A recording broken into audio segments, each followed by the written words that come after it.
بسم اللہ الرحمن الرحیم۔ السلام علیکم ورحمۃ اللہ وبرکاتہ۔ انسان کے اندر پائی جانے والی دوسری بڑی خامی کینہ اور حسد ہے۔ دوسری چیز جس میں بعض اوقات کبر بھی آ جاتا ہے وہ کینہ اور دشمنی ہے۔ اسی سے ملتی جلتی چیز جو اس کا سبب بن جاتی ہے حسد ہے۔ حسد دراصل یہ ہے کہ کسی دوسرے کے پاس کوئی چیز دیکھ کر اس کا معاشرے کے اندر مقام، اس کا علم، اس کا مال و دولت، اس کی شکل و صورت یا کوئی بھی چیز دیکھ کر آدمی کے دل میں جلن پیدا ہو۔ اگر آدمی کے دل میں یہ جذبہ پیدا ہو کہ اللہ مجھے بھی ایسا کر دے تو یہ حسد نہیں ہے، یعنی کسی کی چیز دیکھی، دل میں جذبہ پیدا ہوا کہ ان کو اللہ نے دی ہے تو مجھے بھی اللہ نے دینی ہے، یہ حسد نہیں ہے۔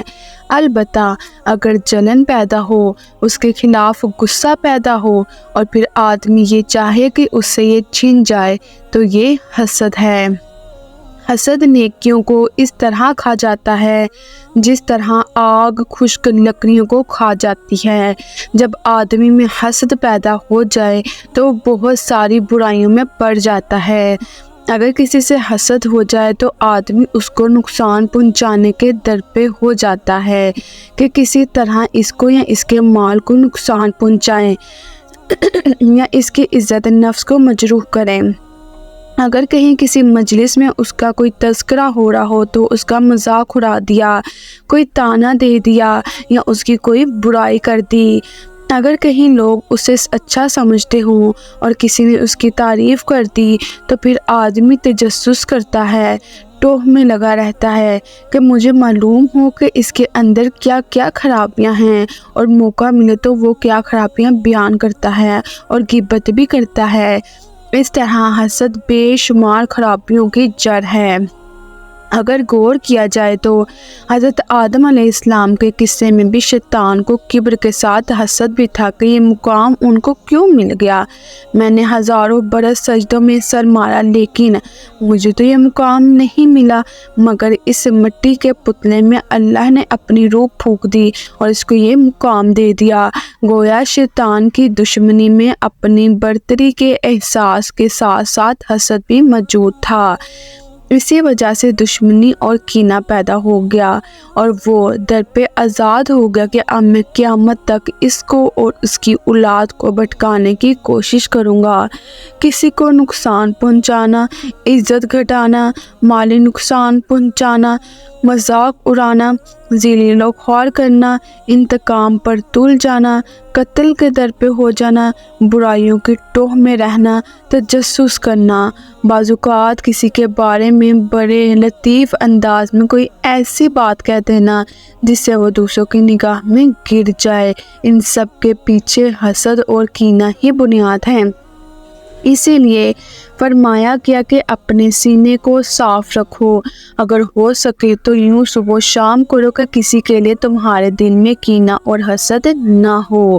ایک واقعہ حدیث میں آتا ہے کہ نبی کریم صلی اللہ علیہ وآلہ وسلم کے پاس ایک صحابی تشریف لائے۔ رسول اللہ صلی اللہ علیہ وآلہ وسلم نے انہیں دیکھ کر فرمایا، اگر کسی نے جنتی کو دیکھنا ہو تو انہیں دیکھ لیں۔ بظاہر کوئی خاص وجہ نہیں تھی، حلیے کے لحاظ سے بھی وہ عام آدمی تھے۔ آپ صلی اللہ علیہ وآلہ وسلم نے فرمایا کہ یہ جنتی ہے۔ دوسرے دن بھی شاید یہی فرمایا۔ حضرت عبداللہ بن عمر رضی اللہ عنہ کو تجسس لگ گئی کہ یہ کیا عمل کرتے ہیں کہ جس کی وجہ سے آپ صلی اللہ علیہ وآلہ وسلم یہ فرما رہے ہیں کہ یہ جنتی ہیں۔ چنانچہ ان کے پاس گئے اور کہا، میرے گھر میں کچھ کھٹ پٹ ہو گئی ہے اور میں ایک رات آپ کے پاس گزارنا چاہتا ہوں۔ انہوں نے کہا کہ شوق سے آئیے اور میرے پاس رہیے۔ وہ ان کے ہاں ٹھہر گئے۔ حضرت عبداللہ بن عمر نے دیکھا کہ وہ کوئی خاص عمل نہیں کرتے، رات نماز عشاء پڑھی اور سو گئے، نہ رات کے قیام کے لیے کھڑے ہوئے، نہ تہجد پڑھی اور فجر تک سوتے رہے۔ حدیث کے الفاظ ہیں کہ فجر کے وقت تک سوتے رہے۔ اس کے علاوہ انہوں نے کوئی ایسا خاص عمل نہیں دیکھا۔ انہیں بہت مایوسی ہوئی کہ ان کے اندر ایسا کیا عمل ہے۔ آپ صلی اللہ علیہ وآلہ وسلم نے فرمایا کہ یہ شخص جنتی ہے۔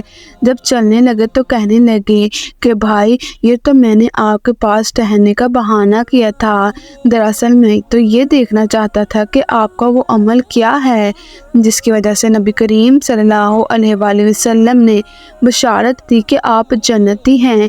اس پر انہوں نے کہا، میرا جو کچھ عمل ہے وہ تمہاری نگاہوں کے سامنے ہے۔ جب حضرت عبداللہ بن عمر چلنے لگے تو پھر رک لیے، کہنے لگے، ہاں ایک بات ہے کہ میرے دل میں کسی مسلمان کے لیے دشمنی اور کینہ نہیں ہے، میرا دل صاف ہے۔ یہ سن کر حضرت عبداللہ بن عمر نے کہا کہ یہی وجہ ہے یا یہی وہ نیکی ہے جس کی وجہ سے آپ کو جنت کی بشارت دے دی گئی ہے۔ گویا دل کا صاف ہونا اتنی بڑی نیکی ہے کہ تہجد جیسی عبادت سے بھی اس کی اہمیت زیادہ ہے اور بلندی درجات کا باعث ہے۔ یہاں تہجد کی اہمیت کم کرنا مقصود نہیں، بلکہ دل صاف ہونے کی اہمیت و فضیلت بتانا مقصود ہے۔ کینہ اور حسد تو ایسی چیز ہے کہ یہ تہجد جیسی عظیم عبادت کو بھی ضائع کر دیتی ہے، لہٰذا یہ بہت بڑی نیکی ہے کہ دل صاف ہوں۔ اگر کہیں شکایت پیدا ہو تو ایک رات بھی نہ گزرے اور آدمی اپنا دل صاف کر لے۔ لوگ دل میں بھی رکھتے ہیں اور ایک دوسرے سے کہتے بھی پھرتے ہیں، 3 مہینے تک، بلکہ مدتوں لوگ دل میں بات رکھتے ہیں۔ بات دل میں رکھنا اور پھر اس کو پالنا پوسنا اور اس کو بیان کرتے پھرنا، اس سے تعلقات خراب ہوتے ہیں، بہت ساری خرابیاں جنم لیتی ہیں، شکایات تو پیدا ہوتی ہیں، برتن ہوں گے تو کھڑکیں گے بھی، کوئی بات تو ایسی ہو ہی جائے گی، لیکن آدمی فوراً اپنا دل صاف کر لے اور اچھا گمان کر لے۔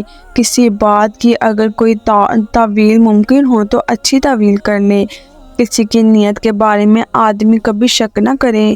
کسی کی نیت کو ہم نہیں جان سکتے، لیکن ہم یہ کہتے ہیں کہ میں جانتا ہوں کہ اس کی نیت خراب ہے۔ آدمی جب یہ بات کہتا ہے تو وہ ایک طرح سے اللہ کے علم کا دعویٰ کرتا ہے جو جائز نہیں ہے۔ کسی کے دل میں کیا ہے یہ تو فرشتے بھی نہیں جانتے۔ لوگ اکثر یہ کہتے ہیں کہ مجھے معلوم ہے کہ اس کے دل میں کیا بات تھی، اس نے اس لیے مجھ سے یہ کہا اور میرے ساتھ یہ معاملہ کیا، وغیرہ وغیرہ۔ کسی کے دل میں کیا ہے یہ تو اللہ کے علاوہ کوئی نہیں جانتا۔ اسی غلط سوچ سے کینہ اور حسد پیدا ہوتے ہیں۔ کینے کو جب آدمی پالتا اور پروان چڑھاتا ہے تو جیسے جیسے وہ اس کے بارے میں سوچتا ہے، اس سے حسد پیدا ہوتا ہے اور بہت ساری خرابیاں بھی جنم لیتی ہیں، لہٰذا دل کو صاف رکھنا چاہیے۔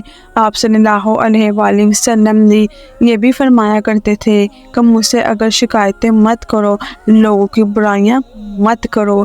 میں چاہتا ہوں کہ مسلمان بھائیوں سے ملوں تو میرا دل بالکل صاف ہو، اس میں کسی کے لیے کوئی خرابی اور میل نہ ہو۔